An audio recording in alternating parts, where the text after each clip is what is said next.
Hey folks, Species7 here. Welcome back to the channel, and welcome back to, well, a little bit more of me flying my drone around some of the sites here in my hometown of Powell River, BC. Canada, thank you, hey.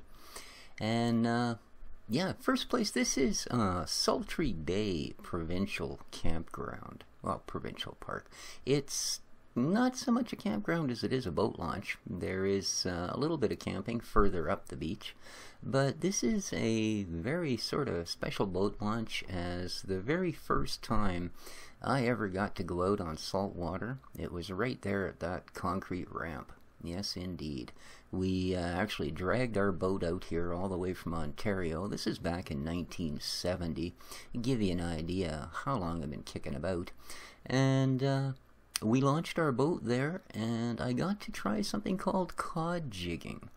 Now, I knew quite a bit about fishing. I used to lake fish for bass all the time when I lived back in Ontario. But cod fishing, yes indeed, and jigging no less. Now, they give me a jigging spoon that I swear weighed about 3/4 of a pound, and probably could club a fish to death with it if you landed on it. But I actually did land one, and rather terrifying. If you've ever seen this particular creature, it's called a ling cod. And yeah, they're like 75% head, and that head is full of huge sharp teeth. In fact, they very much would remind one of a shark, which was the second thing I caught that day, but that's another story. Anyway, this is Sultry Bay, and what we're actually looking at here, well, if we look down towards the beach, first thing, currently it is low tide, or relatively a low tide. And that's kind of a nice thing, because we get a little bit more of the beach exposed here. You can see Vancouver Island is the furthest landmass out there. A couple of smaller little islands in between that I don't know that are particularly even named. And just off to the left of the picture, if you were to launch your boat here, go out past this first little jut of land and head left, you would actually end up in Vancouver. Oh, it'd take you a little while. So yeah, here you can see that the tide's down pretty far. The first black stripe you see on there is actually high tide mark. The second black stripe that's just sort of appearing now, that's actually high water mark, and a bit of a difference. If the water was as calm as it was now at high tide, it would be at the first line. If it was wavy and blowy and windy, it would make it up to the second line. So there you go. But yeah, I thought I'd come down here and just have a little bit of a buzz. I'm really nervous about gaining any height. I'm not that worried over grass, because I know these things are pretty tough. Actually, the Syma X8C, which is what I'm flying here, I've seen some crashes with them. Now, I'm lucky. I've never actually crashed mine, but I have seen some pretty spectacular drops, and they've survived. Every one of them has hit either a bush or grass.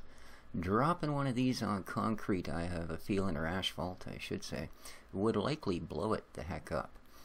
As you can see, there's crowds and crowds of people here on this gorgeous little piece of land. Yeah, no, the vehicles that are parked there, they're all out in boats. They probably won't be back till just before the sun goes down, and I'm sure I'll be well out of here by now. It is a rather ginormous parking lot, I'll give it that. Just off of the end is a really nice trail that parallels the ocean side for probably a good mile and a half through the bush there. And there we are. Getting a little bit of height. Now you can see down the strait. And yeah, just around that little point of land, right where you can see that mountain starts to dip back down in the distance there to the left. Yeah, you just go around there and keep following the coast, and you'd eventually find Vancouver. And boy, what a shock it would be after coming from a place like this, let me tell you. I remember years ago, I had been up here for a while, and I think that's when I was actually working at the radio station, and I'd gone down to the city, and I kid you not, for the first couple of days I couldn't breathe. It felt like somebody was sitting on my chest. Just nasty. It's you can see here we've got a fairly clean sort of environment in this area. So yeah, the smoggy air of Vancouver wasn't a terribly welcome addition. But this is a government-maintained park, actually. It is owned and operated by the province of British Columbia. So, yeah, getting a little sporty there.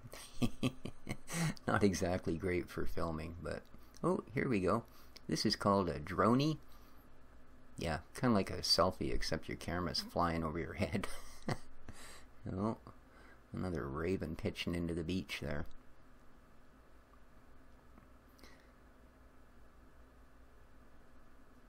And up the opposite way, of course, is where I actually live. This is about, I guess I didn't even tell you guys, I'm about 18 kilometers or so from the actual town site of Powell River. So yeah, and it is on Highway 1, the Trans-Canada, as it is also known. And if you happen to be on the little piece of the Trans-Canada that runs by here, and you stay on it, you'll reach a little place called Lund, and that is actually officially, according to the map makers, the end of the Trans-Canada Highway on the west side. Even though it does stretch the full length of Vancouver Island, which is kind of further west than us, and in fact the north end of Vancouver Island is kind of further north than us, for some reason they chose to give us the end of the highway. Typical. Like I said, we're in the middle of nowhere and no one knows how to get here, so it just gets better and better.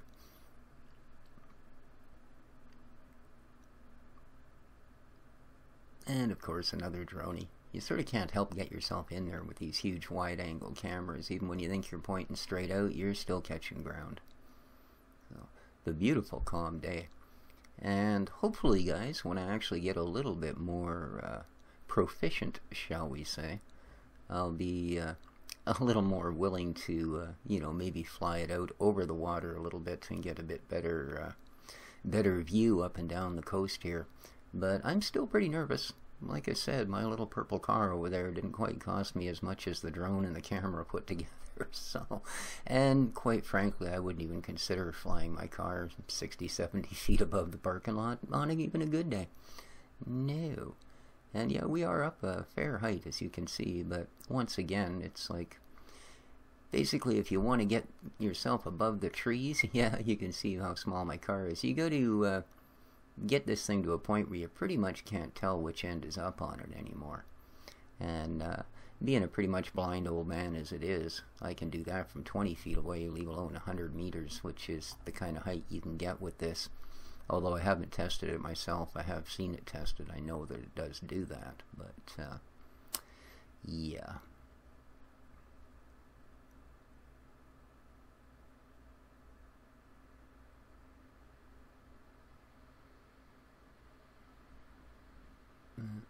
As soon as I get a little bit too much forward pitch, you can see where the sun's actually between the props and the legs. You get that weird black shadow flicker. I was so concerned the first time I saw that, because I thought, oh no, you just bought this SJ cam and seems to have issues. But, and here we'll just crash it into a tree. No, not actually.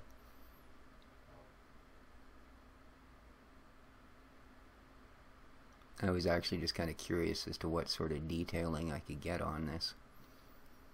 And there's the exit out of this place. We are here at sea level. If you follow that little road out back onto the highway, and head back towards town, north as opposed to south, you'll find yourself at about 600 feet above sea level. Ooh, a quarter of a mile after pulling out of here. Yeah, he's a really steep hill. And I do what I think a lot of people around here do sometimes is when you get to the top of these things, you just kick the little sucker in neutral and coast all the way down.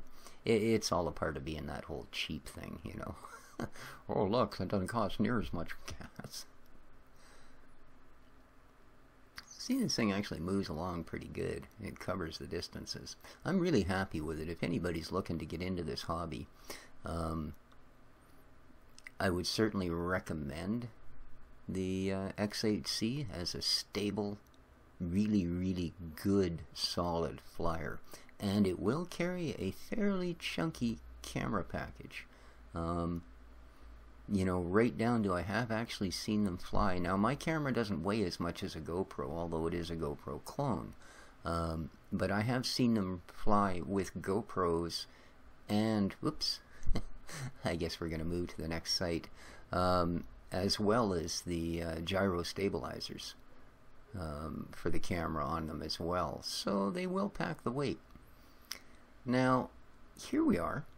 This is called Timberlane Park, and this is sort of just down the road from where I live. This place, the buildings in front of us with the signage. Can we get a little height here?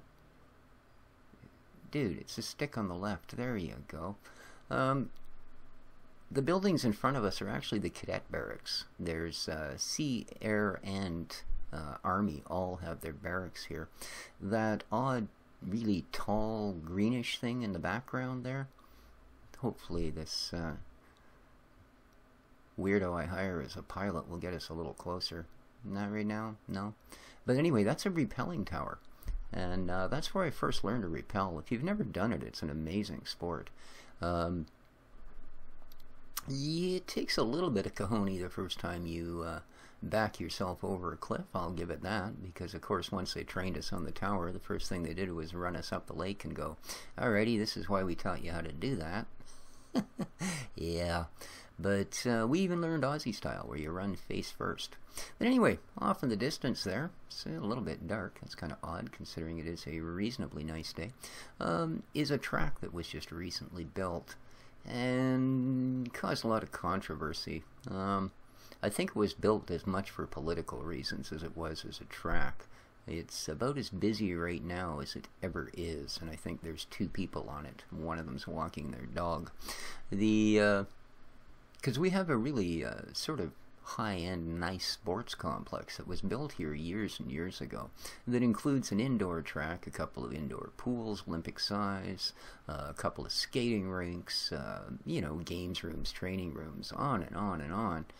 And then they decided to knock down a whole bunch of area there where you see those houses on the other side of the track, clear the whole hillside of trees, and put a really expensive track. That used to be a small park in there. I believe a baseball diamond was the only sort of sporting activity that was done there. But yeah, and of course once again we look out, we can see that the ocean is never far away. We it's funny right now, my windows are just about rattling out of the frames. We've got such a horrible storm going on. Kind of odd for late August, even for here. I mean, this is what's known as a subtropical rainforest, which means we get pretty much the same weather all year round, except we get absolutely beautiful summers. The rest of the year, the temperatures drop and it rains, and it rains, and it rains, and it rains, and it rains, and it rains. So, yeah, right now it's shockingly enough raining. So, yeah. That's probably why that little drought we had at the beginning of summer panicked everybody so bad we'd never seen it dry for so many days in a row. Anyway, back to here. Timberlane. It's used to be pretty much the cadets had the whole thing down here. Now there's also a arts and crafts type center where they do everything from pottery to oil painting. Yeah, just down that way. Thanks, buddy. Maybe we could go over there and have a look. What do you think? There's also, I believe, the Boy Scouts have their meeting hall here now, which is also down this way. There's also a square dancing hall, but that's always been there as far as I know. Well, looks like he doesn't want to go there. I don't know. Maybe I don't pay this guy enough. Yeah, you. Never mind taking pictures of yourself. Foolish old man. But, yeah, oh, there's our city bus. Hello, the city bus. One of them. Actually, town bus, whatever you want to call it. The building that currently houses the Boy Scouts actually used to be our rifle range. So, you know, some things never change, some things apparently do. Ooh, got a little bit of that out of controlledness. It's alright, you just pitch forward and takes you right out of ring state, hopefully. But yeah, so the rifle range is no longer there. I'm not sure if they've moved it elsewhere or if the cadets train elsewhere for that. But yeah, that's where I learned the finer arts of marksmanship. So, although I'm thinking by looking at the crests that I'm not too sure that the Sea Cadets even train here anymore. That's definitely Army on one side, but I think that may well be Air on the other now. There you go. Maybe we're back in the back there in that blue building. Who knows? I'm no longer a kid. That was many, many moons ago. In fact, at this point in time, it'd be probably 40 years ago. So, but the buildings have been kept up. It's a nice little park. Oops, really dark there. And not a bad little spot to fly, although again, kind of a little worrisome. I don't really like flying over the pavement. So this is the second time I'm putting this video up. For some reason, and this is really strange, my editing software does come with a few supposedly royalty-free tunes, and I've used them on many an occasion.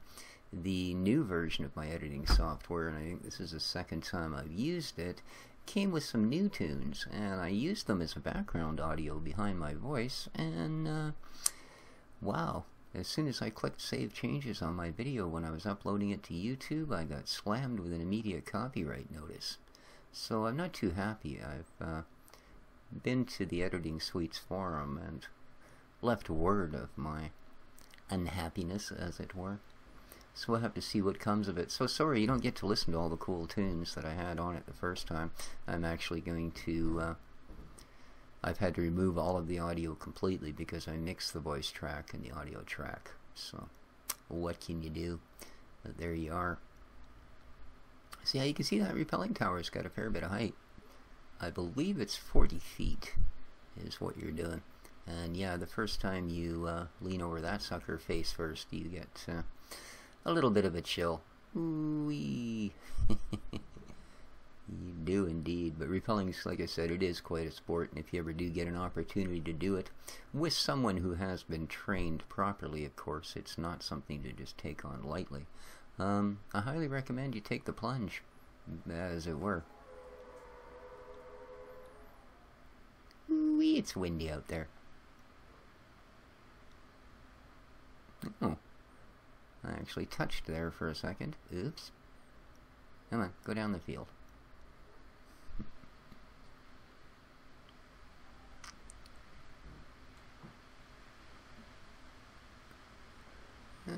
Off in that direction is the pole line that hooks all the power systems up all the way from the mill through Cranberry, where I live, and then right across this area into town, or Westview itself, which is where most people's lives, and all the way out through Paradise Valley and all the way down to, well, actually Sultry Bay, where we were before there with the last drone footage.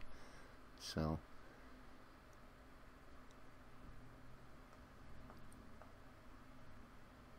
and again, of course, we are sticking with the theme that pretty much everything here is absolutely surrounded by giant tall trees, which, like I said, where all those houses are right there and about half of the track, that used to be trees too, and not many years ago. The track is not terribly old. Now, you can see what a stable platform this drone is. I'm really happy with it. You know, there's a gentle breeze out here, but I don't have it in high mode. It's still just in low mode. You can do the best photography that way. You don't get such abrupt shifts when you have to adjust direction.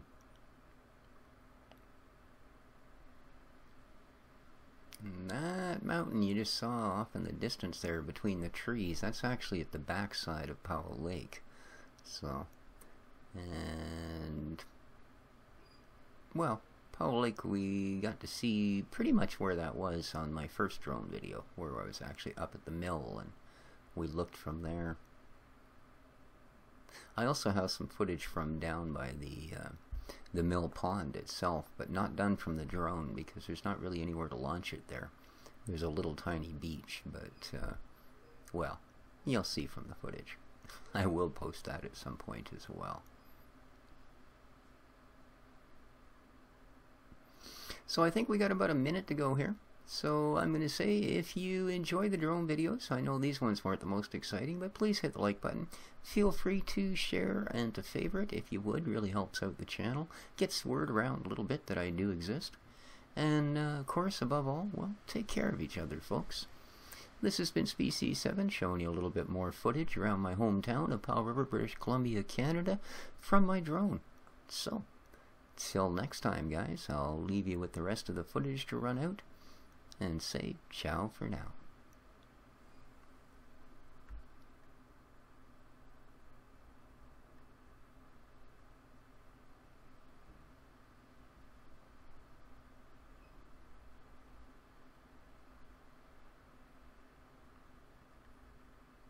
No, really, I'm done talking.